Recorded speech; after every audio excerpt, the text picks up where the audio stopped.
हमारे देश में एक चीज निरंतर है और वो है क्रिकेट। हमारे देश में क्रिकेट एक धर्म है और सचिन तेंदुलकर एक भगवान है। वैसे हमारे देश में 1867 ईस्वी से ही जुआ और सट्टेबाजी को अवैध माना गया है, लेकिन एक दिन मैं टीवी देख रहा था और मुझे ड्रीम 11 का ऐड दिखा तो मुझे लगा क्या हमारे देश में सट्टेबाजी अवैध नहीं है।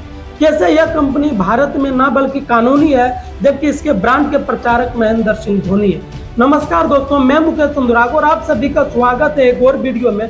आज के इस वीडियो में हम बात करने वाले हैं ड्रीम 11 के बिजनेस मॉडल के बारे में। आगे ड्रीम 11 को इंडिया में कैसे लीगल किया गया है और ड्रीम 11 का इतिहास क्या रहा है। तो चलिए शुरू से शुरू करते हैं और जानने और समझने की कोशिश करते हैं ड्रीम 11 के बिजनेस मॉडल के बारे में। भारत के दो युवा हर्ष जैन और भवित सेठ यूएस रिटर्न थे। अमेरिका जैसे देश में फैंटेसी गेम काफी ज्यादा खेले जाते हैं और पसंद किए जाते हैं। वहाँ के लगभग 75% लोग फैंटेसी गेम खेलते हैं, लेकिन इंडिया में यह आंकड़ा बिल्कुल जीरो के बराबर है। इसी बीच हर्ष जैन फैंटेसी फुटबॉल से मोटिवेट होकर उन्होंने सोचा क्यों ना इंडिया में भी कुछ इस तरह का बनाया जाए, क्योंकि इंडिया में लोग क्रिकेट के इतने ज्यादा दीवाने हैं कि वो अपना काम छोड़ के पहले स्कोर देखना पसंद करते हैं। तो इंडिया के इस मार्केट में हर्ष जैन ने काफी बड़ा गैप ढूंढ निकाला और फाइनली इन्होंने 2008 में ड्रीम 11 को इंडिया में लॉन्च किया एक एडवर्टाइजमेंट बेस्ड एप्लीकेशन के तौर पे। यहाँ पे यूजर्स जाते थे, कॉइन्स लगा के गेम खेलते थे, पैसा वैसा कुछ नहीं मिलता था बस, और वहाँ पे ऐड चलता था और वही ऐड से ड्रीम 11 को थोड़ा बहुत रेवेन्यू जनरेट हो जाता था। लेकिन ये मॉडल ज्यादा दिन तक नहीं चल पाया और 2012 में ये मॉडल चेंज करने का डिसीजन लिया और यह डिसीजन बिल्कुल पॉजिटिव साबित हुआ। 2016 में ड्रीम 11 का 2 मिलियन यूजर से बढ़कर 2020 में लगभग 100 मिलियन प्लस यूजर्स ड्रीम 11 पे हो गए और 2022 तक ड्रीम 11 पे 150 मिलियन प्लस एक्टिव यूजर्स हो गए और धीरे धीरे ये ग्राफ आगे बढ़ता गया और लगभग इंडिया में अभी 90% मार्केट पर कब्जा ड्रीम 11 का है। ड्रीम 11 एक फैंटेसी गेमिंग प्लेटफॉर्म है जहां पे आप वर्चुअल टीम बना सकते हैं और वहां अलग अलग स्पोर्ट्स पे आप गेम खेल सकते हैं। क्रिकेट, फुटबॉल, बास्केटबॉल, बहुत सारे गेम अवेलेबल है। वहां पे आप वर्चुअल टीम बना सकते हैं और गेम खेल सकते हैं। वहां पे आपको खिलाड़ी के परफॉर्मेंस के अकॉर्डिंग आपको पॉइंट्स मिलता है, फिर आप रैंक हासिल करते हैं, उसी पे आपको प्राइज मनी मिलता है और आप वहां से पैसा अर्न कर सकते हैं, ऐसा कहा जाता है। अब इंडिया में इसको लीगल कैसे किया गया हम उसके बारे में चर्चा करेंगे। ओडिशा, आसाम, तेलंगाना जैसे राज्य में अभी भी ड्रीम 11 को बैन करके रखा गया है। 2017 में ड्रीम 11 पे केस हुआ कि जी यहाँ पे कोई हार रहा है, कोई जीत रहा है, कमा रहा है ड्रीम 11, तो ये तो जुआ और सट्टेबाजी की कंपनी है, इस कारण से इस पे केस हुआ और फाइनली हाई कोर्ट ने इसको गेम ऑफ स्किल के कैटेगरी में रखा और हाई कोर्ट ने तर्क दिया कि सट्टेबाजी में क्या होता है, किसी टीम पर पैसा लगाते हो और आप बोलते हो कि यह टीम जीतेगा और इतना पैसा लगाया, अगर वो टीम जीता तो आप जीत गए, नहीं तो आप हार जाते हो।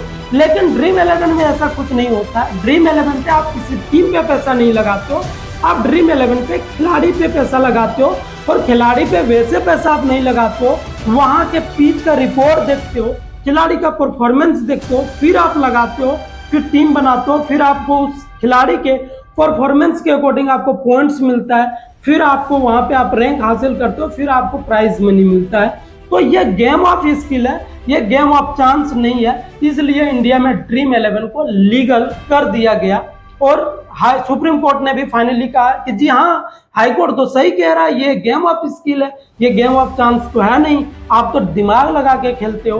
फिर 2018 में ड्रीम 11 में धोनी को ब्रांड प्रचारक के रूप में बनाया और ड्रीम 11 में एक ऐड चला कि धोनी ने ये ऐड चलाया और धोनी ने ये ऐड दिखाया कि खेलो दिमाग से। इसका मतलब ये हुआ कि ड्रीम 11 जो है ये दिमाग से खेलने वाला गेम है, ये गेम ऑफ चांस नहीं है, इसलिए दिमाग से खेलो और दिमाग से जीतो और इंडिया में ये फाइनली लीगल हो गया।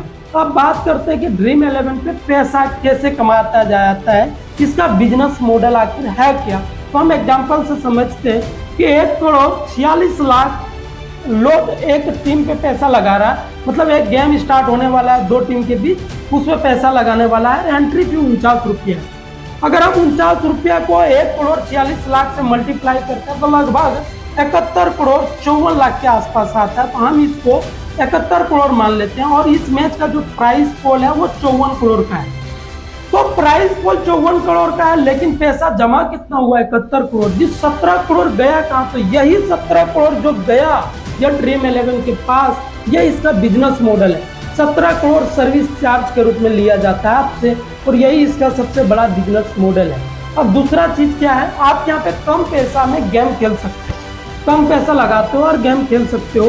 तो यहाँ ज्यादा से ज्यादा लोग खेलना पसंद करते हैं, क्योंकि कम पैसा में वो गेम खेल सकता है।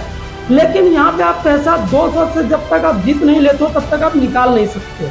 तब तक आप खेलते रहते हो, तब तक आप 200 जीत नहीं जाते हो। तो कई बार आप हारते भी हो, जीतते भी हो, हारते भी जीतते हो, तब तक आप पैसा लगाते रहते हो। तो यहाँ से भी अच्छा खासा रेवेन्यू जनरेट हो जाता है। अब बात आता है कि आपको इसमें आदत लगता कैसे, आदत लगने की जोखिम कैसे है।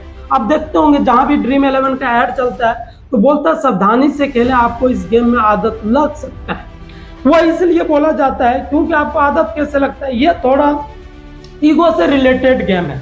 आपको क्या होता है, आपका दोस्त जीत रहा होता तो वो बोलता है मैंने टीम बनाया, मैं तो जीत गया, मेरा टीम अच्छा है। तो आप उस जोश में और टीम बनाते हो और आप और खेलते हो और आप पैसा और लगाते हो, और फिर वहां पे आप जीतते हो, हारते हो।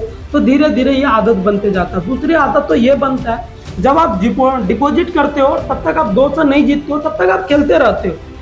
और होता है कि आप एक बार जीतते हो तो सोचते हो अरे मैं तो एक बार जीत गया, फिर लगाते हैं, फिर आप लगाते हो, फिर जीतते हो, फिर लगाते हो, फिर जीतते हो, फिर आप हारते भी हो, फिर आपको लगता है मैं तो हार गया, अब इसको रिकवर करना है, फिर आप लगाते हो, फिर हारते हो, फिर रिकवर करना है, फिर लगाते हो। तो आपको आदत बनते जाता है। तो यहाँ से भी उससे अच्छा खासा रेवेन्यू जनरेट होता है और आपको आदत लग जाता है। इस कारण से ऐड में बोला जाता है कि आपको आदत लग सकता है, और बिल्कुल लग सकता है। इस कारण से ये पैसा कमाता है, इसलिए इंडिया में इसको लीगल किया गया। आई होप कि आपको पूरा समझ में आ गया होगा।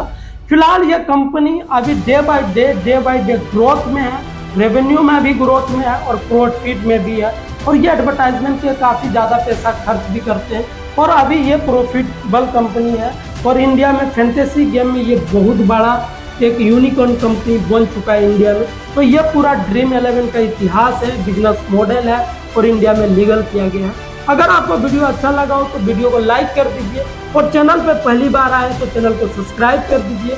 आज इतना ही, फिर मिलते हैं नेक्स्ट वीडियो में एक नेक्स्ट बिजनेस स्टडी के साथ। तब तक के लिए जय हिंद, जय भारत।